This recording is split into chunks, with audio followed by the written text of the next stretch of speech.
So Eclipse was your first published work, Eclipse was my first. and then after that came Port of Earth. Yeah. So can you tell me, like, where did Port of Earth come from, or how did that get started? I mean, this was an idea that I had. It had kind of come to me in a lot of different ways. It was a mix of seeing these alien disaster movies come out kind of on top of each other, where they're another one where the aliens are blowing everybody up. And I was doing research for something else where I was looking at the New World and Europeans coming to America, and I was reading about this stuff, and just kind of those two elements kind of mashed together. And I kind of said, how come no one does aliens where they come not to blow us up and also don't come to bring like enlightenment, like in Contact they're like, bringing us to where's the giving the aliens the human attributes of coming in business and the complexity that arises from that. And it was kind of like, I don't know, I fell in love with the idea immediately. And so started to develop that. I always saw it as a gritty District 9-esque kind of story. And I mashed in a bunch of things. There's an element of journalism in there. There's this kind of Frost Nixon interview at the very top of each issue that kind of follows the backstory of what's going on, but it's very dramatic. And then the agents on the ground, and I had plans to explore other nuances of it as the series goes on. But I pitched it to Top Cow, and they and Matt liked it a lot and said, "Let's do it." And so yeah, that's awesome. Who's the artist for it? Andrea Moody. Oh yeah, he did.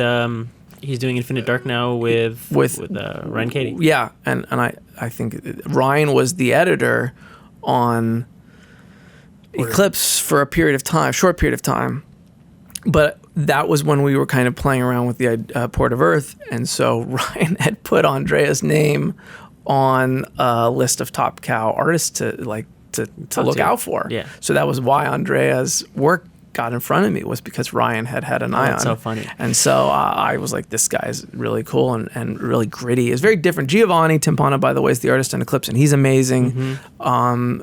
And they're both amazing artists in very different respects. Giovanni is just super detailed, super structured. Andrea is super emotional and textured, and it was a very cool style for this very structured sci-fi. And the Port of Earth is a very like heady book and so to have someone that had an opposite kind of art style of this emotive like splatter and texture, I thought that was really kind of cool, gritty, like a lot more abstract, a lot more in the field. I don't know, it just emotional. it just made me feel like we were with these two agents on the ground in the field a bit more. And nice. So he's great. And what's it like working with the different artists? Do you have different process with each different artist, or kind of the same process where you go in, you'll review a page and say, okay, this works, you go panel by panel checking it out, or are you kind of more like laissez-faire, like, okay, well, this works or this doesn't work? I have different relationships with each one. And I think also when I first started out, I didn't know, what the hell how does this work, getting art coming in, and I don't know what it qualifies as a good note, what qualifies as bad. I know some things, so you certainly have to find that. I think one of the first things I immediately found was that you just have to respect the artist and let the artist, it's their vision too. So a lot of my notes come across as like, I have this idea, do whatever you want, take it or leave it, or let's talk about it. I never want to be in a situation where I'm like, do this, unless it's like, that guy had a gun in the last scene and he's going to have a gun in the next scene, so he needs to have a gun in his hand in this scene because continuity. Yeah, like the script supervisor, there needs to be. But Giovanni, Eclipse was his first creator-owned as well. He had been doing Dynamite stuff, and I think he did an IDW book. He'd done 7 years, but he had never done a creator-owned. So this was our first creator-owned together. So I think we bonded because of that, and we both are. We're not perfectionistic, but we love to discuss what's ultimately best for the story. And so we would end up having these really geek out conversations, especially because Eclipse were creating this world.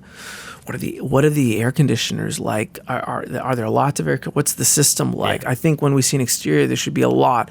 Are they? And then no, not on the ground level. They're like the first 2 floors, but then they're not higher because no one's living higher because it's too hot up there. They're living closer to the earth. So just there's this speckling of little AC units everywhere, and we would just geek out about talking about these things like this.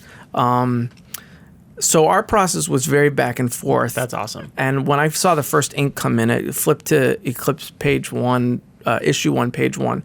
The detail is insane. He wants to be the next Jeff Darrow, and he's doing a great job at it. Yeah. So that made me write more detail, and that made us collaborate more on vistas and landscapes and what they look like. And actually, the process, we talk about it in Eclipse 10, the new issue that just came out. He has a real gift for layouts too.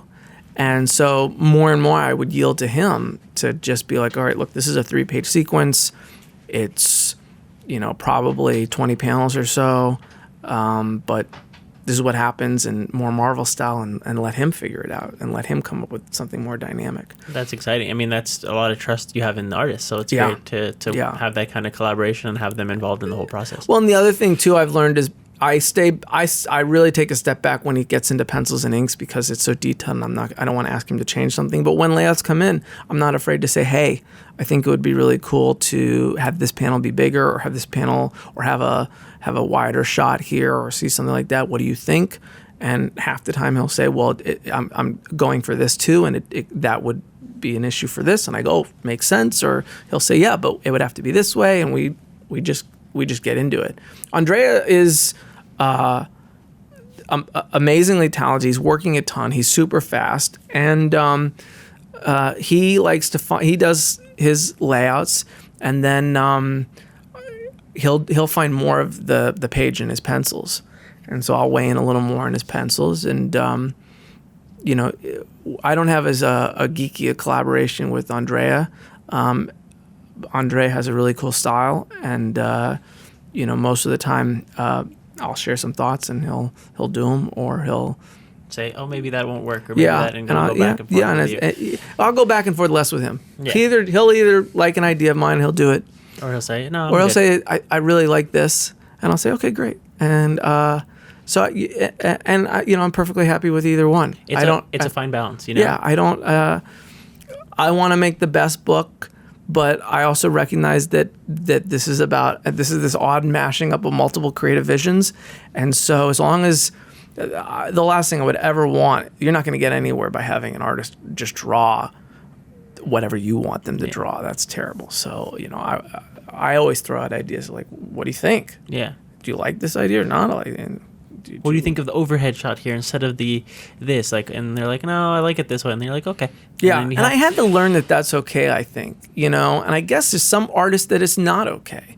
And so you don't know. You just, if you're starting out or if you're listening, there's no right or wrong answer. You really have to see who you're married to and find out how they like to. Some people like to eat out for dinner, and some people don't. You just don't. True. You don't know. You never know. Sometimes you have. I have artists that say, you're not giving me enough feedback. You're not telling me anything. And then sometimes I have artists who go, yeah, you're giving me too much. I don't need all this. I got this. And you're like, okay. And they're all different. And everyone's different. It's really true. And you're not going to stop. And you know what? You ultimately can find what you work with, and you're going to find that you're going to work forever with the people that you find these nice marriages with. Absolutely. Just over a long time, and if it doesn't work out, then you just do that book together and you move on.